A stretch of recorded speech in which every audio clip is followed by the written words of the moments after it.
everybody, so welcome to Joy Has Questions this evening, and tonight I am discussing the downfall of Dion Davenport, Chrisette Michelle, and also why Kanye West is probably somewhere planning the girls' trip so they can cry in each other's arms and try and figure out how they're going to get back in the good graces of our community, or actually any community, because I don't think anyone sees it for them at this point.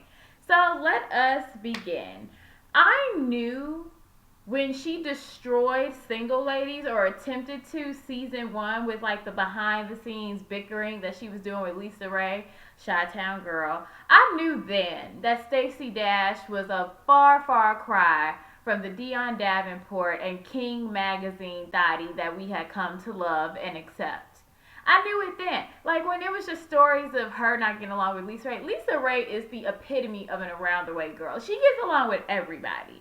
Single Ladies wasn't even like some deep, Ava DuVernay or like Moonlight Barry Jenkins produced movie. It was like scripted trash on VH1, but it was enjoyable, and they had all their BCBG suits together, and they were in Atlanta just getting it in with the 5 straight men that actually lived there, and I was just like, okay, I can see this happening, I can see this being a thing, but oh no. Because you just had to roll in and think you were so high and mighty because you get this weekly balayage treatment, and then she had to lay a DDT on your ass, and then you got kicked off the show.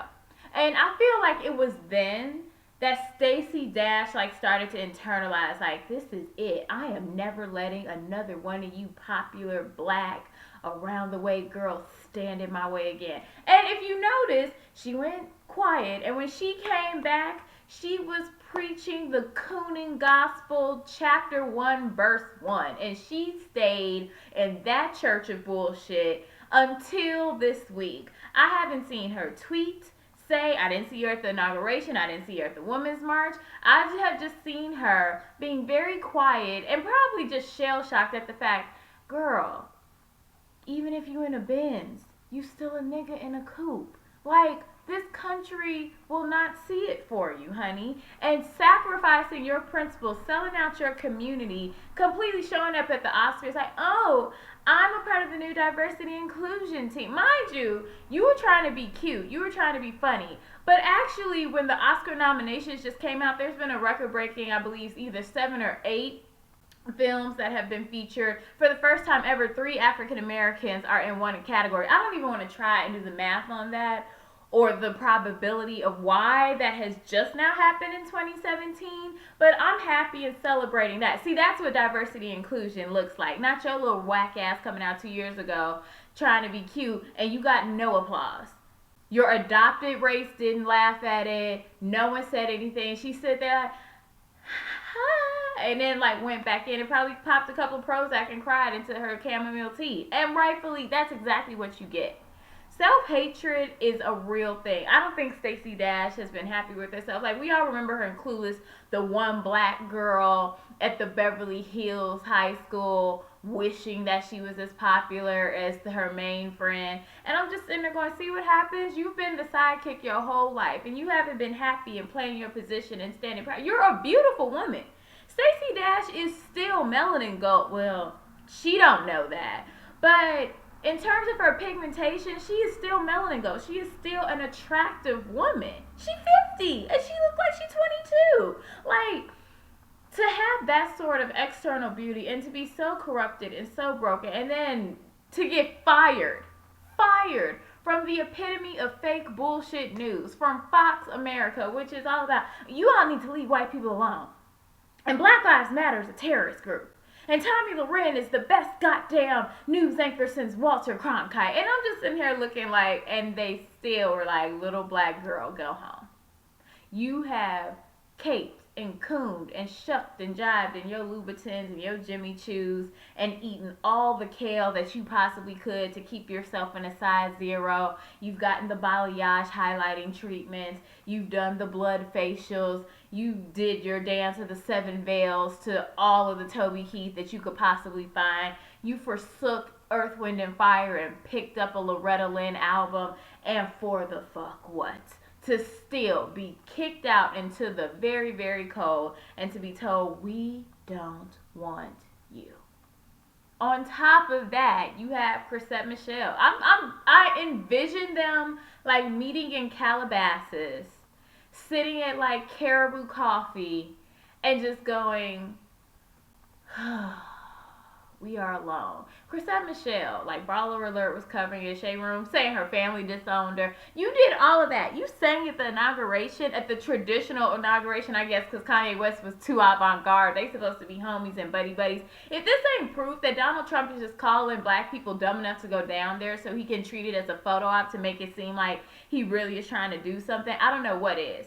You did all that singing. You did your strongest warble. And for what? You didn't even get to meet him.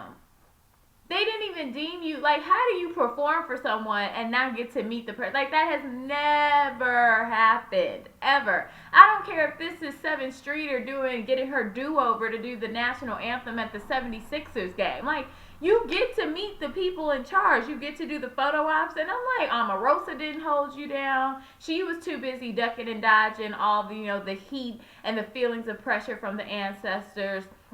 Who's the other one? What do I call her? Paddington Bear. She looked like she had on the raincoat with the red. Y'all know who? Kelly? Is it Kellyanne? Betty Ann? Whatever. The white one that was talking about alternative truths or alternative facts. She didn't say, ooh, Trump. Let's talk to the one black person who likes us. The one. We have a one black friend. Like, come on, get in this picture. She didn't do anything. I'm like, the press secretary didn't say thank you. You played you sold your black card for approximately what I heard word on the street was that they paid you $750,000.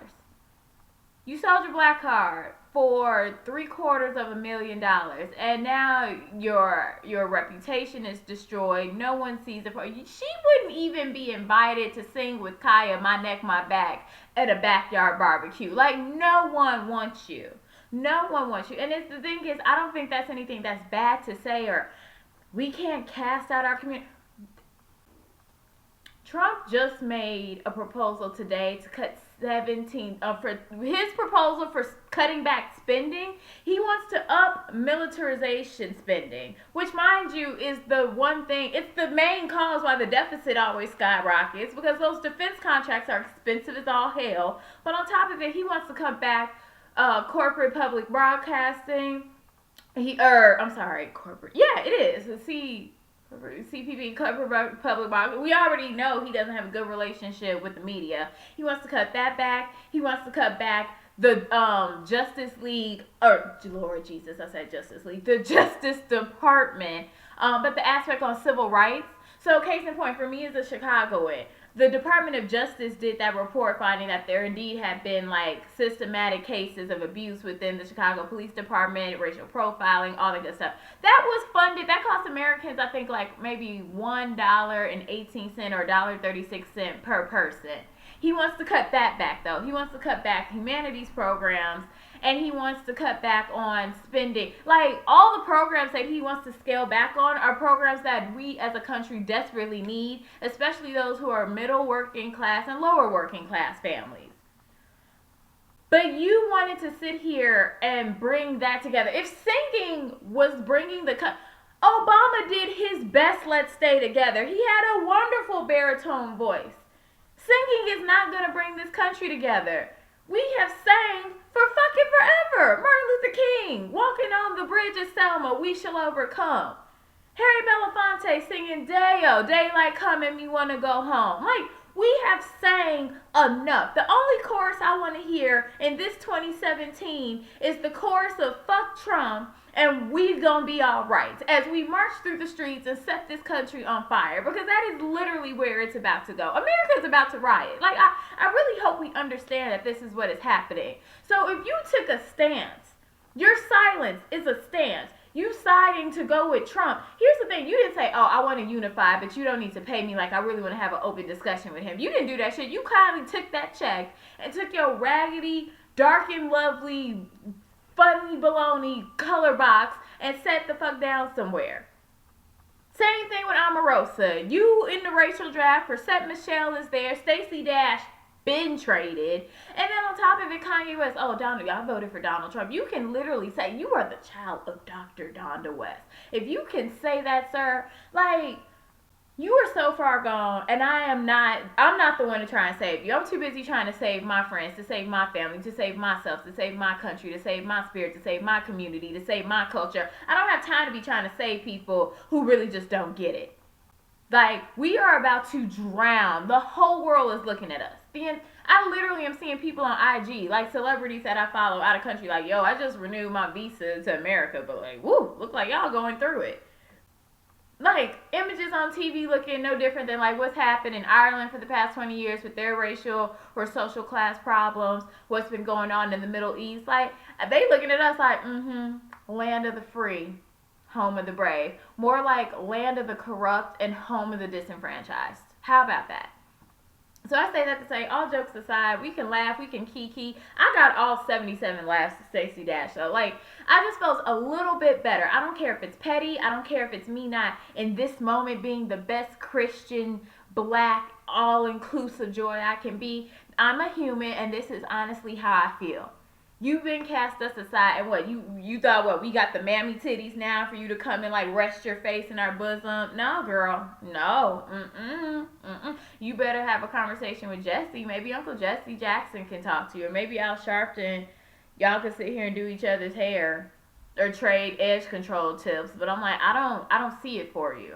And I don't think there's anything wrong with saying that. Stacy Dash, you had the epitome of a DJ Khaled moment. You played yourself. Chrisette Michelle, you played yourself. Kanye West, you played yourself many a moon ago, but it's finally starting to catch up to you. I'm not even going to say do better. I'm just going to say may God have mercy on your soul. God forgives. I'm not going to say I don't, but I don't have it for you, girl. I really don't. I really don't. I should have known, though. We all should have known. Like, Rick Ross might at times be misogynistic, but he was so thoroughly done with that girl for Aston Martin music. He canceled her so quick on Maybach music. He's like, you know what? Thank you for the chorus. Now sit the fuck down somewhere. Until you do right by us, everything you touch is gonna fail. I feel just this whole year is just one big ass Sealy hashtag from the color purple, and you're doing it to yourselves. This is Joy Has Questions. Feel free to follow me on my IG page. Joy Has Questions, same as my YouTube channel. That's Joy with an I, not with a Y. And I will see you lovely people tomorrow with my latest commentary. Feel free to comment, share. If you disagree, agree, I would love to hear so we can discuss. Good night, everybody.